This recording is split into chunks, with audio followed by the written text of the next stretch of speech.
Terima kasih untuk Anda yang masih bergabung bersama dengan kami dan di segmen ini kita akan review bagaimana jalannya perdagangan di sepanjang hari ini. Dan kami ingatkan kembali Anda masih bisa berpartisipasi di WhatsApp interaktif di 0812 di 8788 di 3723 seperti yang tertera di layar televisi Anda nantinya.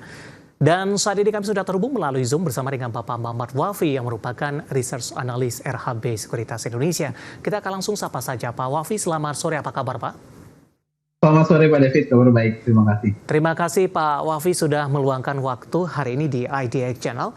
Mulai dari pembukaan sesi pertama hingga beberapa menit jelang penutupan sesi kedua, fluktuasi indeks harga saham gabungan yang cukup tinggi kembali terjadi Pak Wafi, terutama di 30 menit jelang penutupan sesi kedua, penguatan pelemahan lebih dalam maksud saya, tadi sempat ke 7.293 beberapa menit yang lalu, namun posisi saat ini indeks harga saham gabungan kembali bergerak di atas level 7.300-an. Seberapa krusial level support 7.300 ketika indeks harga saham gabungan mampu atau tidak menutup di level tersebut di penutupan sesi kedua hari ini? Ya, sebenarnya menurut saya level 7.300 ini lebih kepada level psikologis ya. Dan sebenarnya level yang lebih krusial lagi sebenarnya adalah di resistance-nya, yaitu di 7.400, di mana angka resistance 7.400 itu bisa jadi area level tertinggi IHSG selama tahun ini. Dan memang walaupun level 7.300 tadi memang menjadi level psikologis, saya masih melihat masih ada potensi koreksi bagi IHSG, mengingat kalau kita lihat pergerakan IHSG yang sudah rally cukup tinggi dalam mungkin 1 bulan terakhir, sehingga wajar kemudian IHSG kemudian melakukan swing ataupun koreksi teknikal. Support dan resisten selanjutnya di berapa Pak? Untuk level support memang saat ini paling dekat ada di level 7.300 dengan resistance 7.400. Namun jika level 7.300 itu ditembus, maka level support berikutnya ada di level 7.200. Baik, bagaimana Anda melihat posisi dari investor saat ini? Apakah memang mereka masih menunggu ini data indikator ekonomi Amerika Serikat selanjutnya untuk melihat arah kebijakan suku bunga The Fed? Akhir pekan nanti ada data inflasi, nanti malam juga ada beberapa agenda penting Pak yang akan dirilis Pak Wafi. Analisis Anda? Ya, memang saya lihat investor saat ini lebih cenderung melakukan aksi wait and see ya. Terlihat dari nilai transaksi saja kalau kita lihat di catatan saya hari ini itu di sekitar 7,5 triliun nilai transaksi IHSG kita hari ini, relatif lebih rendah dibandingkan rata-rata harian dari awal tahun di kisaran 8 sampai dengan 9 triliun per hari ya.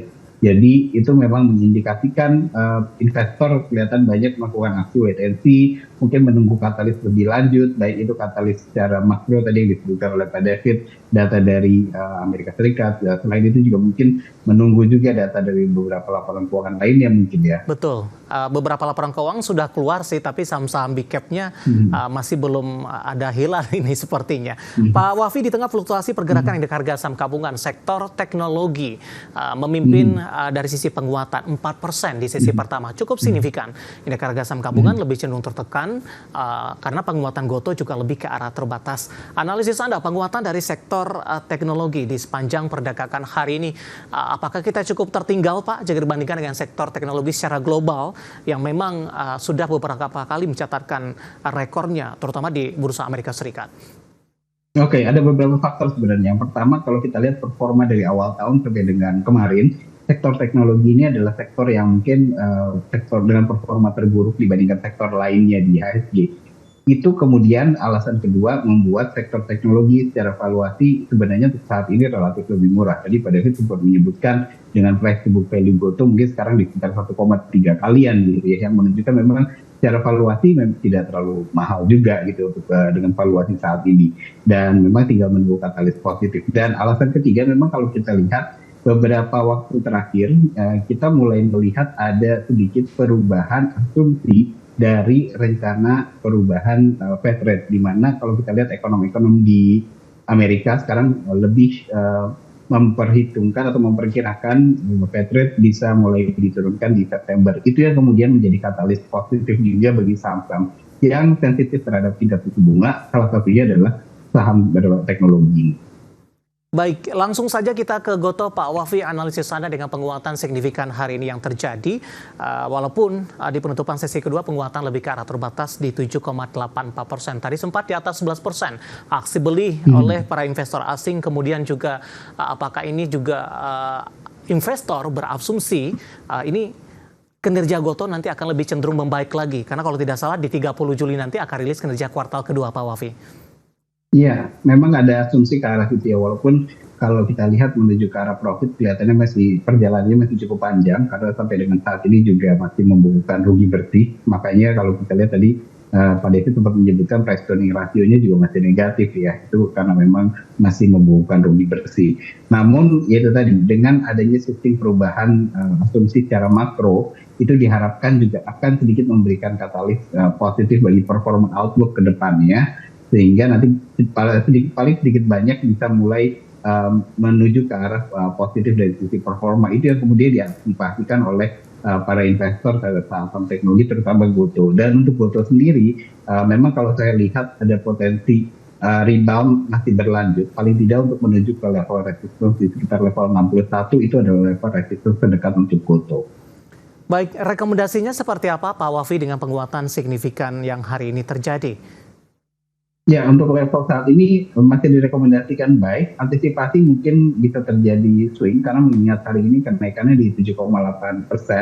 Mungkin swing bisa menuju ke support di sekitar 52. Jadi kalau misalkan belum entry bisa dipertimbangkan kalau mau masuk di sekitar level 52. Nanti dengan target resistance terdekat di 61. Baik, ada peluang Goto tidak Pak untuk menembus ke level 60-an kembali dengan level all time high dengan level tertinggi maksud saya hari ini ke Rp57 per saham? Ya, tentu ada potensi seperti itu. Namun apakah bertahan itu mungkin harus didukung oleh data-data fundamental ataupun makro. Baik. Tapi dari sisi pandangan Anda seperti apa untuk Goto? Apakah memang di semester kedua nanti prospeknya akan lebih baik Pak? Mengingat juga dengan prospek penurunan dari suku bunga The Fed kemudian diikuti juga oleh suku Bank Indonesia nantinya. Sebenarnya kalau kita lihat dari data operasionalnya sudah mulai ada menuju ke arah pemulihan ya. Sudah ada improvement di situ. Dan saya rasa memang secara tren kelihatannya tren positif ini masih bisa berlanjut ya. Karena di level EBITDA saja kalau kita lihat sebenarnya sudah menunjukkan sinyal-sinyal yang cukup positif bagi performa Goto dan kelihatannya masih akan berlanjut di kuartal kedua dan itu kemungkinan bisa menjadi katalis tambahan bagi para investor. Baik, analisis Goto pemirsa yang hari ini mengalami kenaikan yang cukup signifikan dan menjadi penopang juga indeks harga saham gabungan sehingga koreksi yang terjadi tidak terlalu dalam. Walaupun Goto posisinya penguatannya lebih ke arah terbatas, tadi sudah ada reviewnya dan lagi-lagi keputusan investasi tetap ada di tangan pemirsa IDX Channel. Pak Wafi, kita beralih ke perbankan big cap Pak. Hari ini tampaknya menahan laju penguatan indeks harga saham gabungan.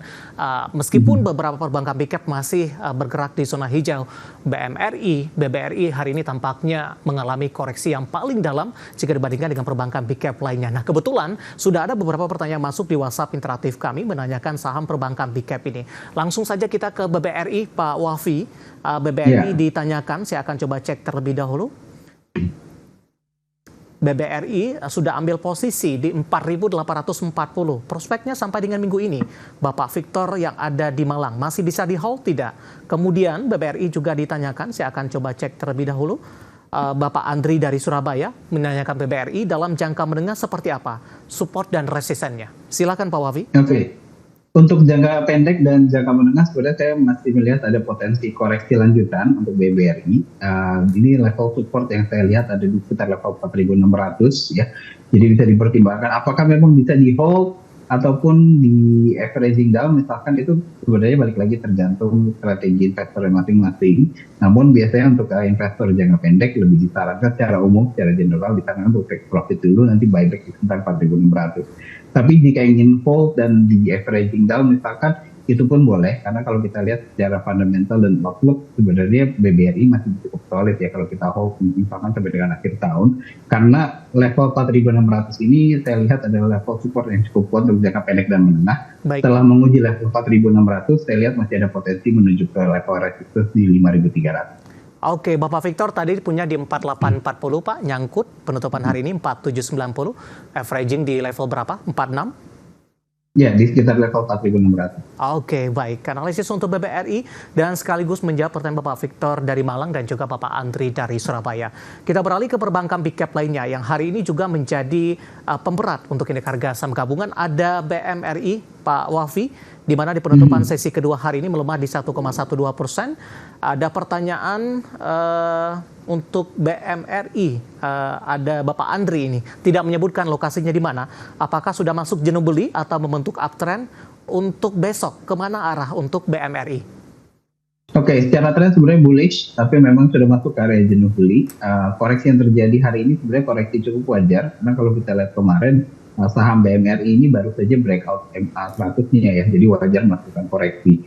Koreksi saya lihat bisa sampai dengan level 6.500, itu adalah level support untuk BMRI. Bisa dipertimbangkan jika ingin buyback atau averaging down di sekitar level 6.500. Setelah menguji level 6.500, potensi upside masih ada menuju ke level resistance di 7.000. Oke, analisis untuk BMRI dan sekaligus menjawab pertanyaan masuk di WhatsApp interaktif kami, dan lagi-lagi keputusan investasi tetap ada di tangan pemirsa IDX Channel.